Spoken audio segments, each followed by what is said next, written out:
일제강점기, 즉 1910년부터 1945년까지의 한국 역사는 우리가 절대 잊어서는 안 될 중요한 시기예요. 많은 사람들이 이 시기에 한국인의 국적이 어떤지 궁금해하는데 이 주제는 우리 역사와 정체성을 이해하는 데 있어 굉장히 중요한 부분이죠.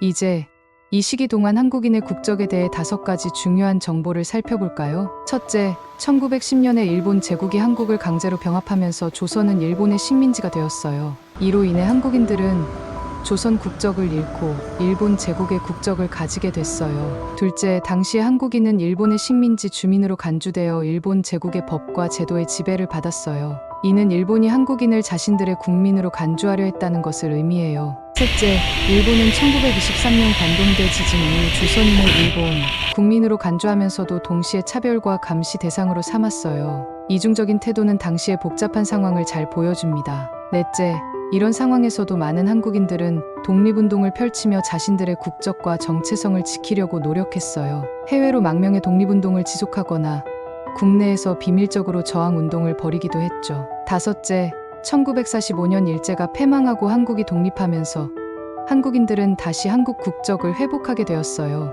이는 단순히 국적의 문제가 아니라 우리의 정체성을 회복하는 중요한 역사적 순간이었습니다. 요약하자면 일제강점기 동안 한국인의 국적은 일본 제국으로 변했지만 많은 사람들이 독립운동을 통해 한국인으로서의 정체성을 지키기 위해 노력했어요. 결국 1945년 한국의 독립으로 다시 한국 국적을 회복했죠. 이렇게 중요한 역사를 이해함으로써 우리는 더 깊이 우리 자신의 뿌리와 정체성을 깨달을 수 있습니다. 그러니 앞으로도 이런 중요한 역사를 잊지 말고 기억하는 것이 중요해요. 쉽게 말하자면 일제강점기 동안 한국인의 국적은 일본 제국으로 바뀌었어요. 그런데도 한국인들은 절대 자신들의 정체성을 잃지 않고 독립운동을 통해 한국인으로서의 자부심과 권리를 지키려 노력했죠. 그래서 일제강점기 동안 한국인의 국적에 대해 다시 요약해보면 1점, 일본 제국의 강제 병합으로 조선 국적을 잃고 일본 국적을 가지게 됐고 2점, 일본 법과 제도의 지배를 받으며 식민지 주민으로 간주되었으며 3점, 일본 국민으로 분류됐지만 차별과 감시의 대상이 되어 4점, 독립운동을 통해 정체성을 지키려 노력했고 5점, 1945년 독립과 함께 다시 한국 국적을 회복했죠. 결국 이 시기를 이해하는 것은 우리 역사와 정체성을 잊지 않고 기억하는 데 중요한 일이라고 할 수 있어요. 이걸 기억하면서 더 나은 미래를 향해 나아가 보자고요.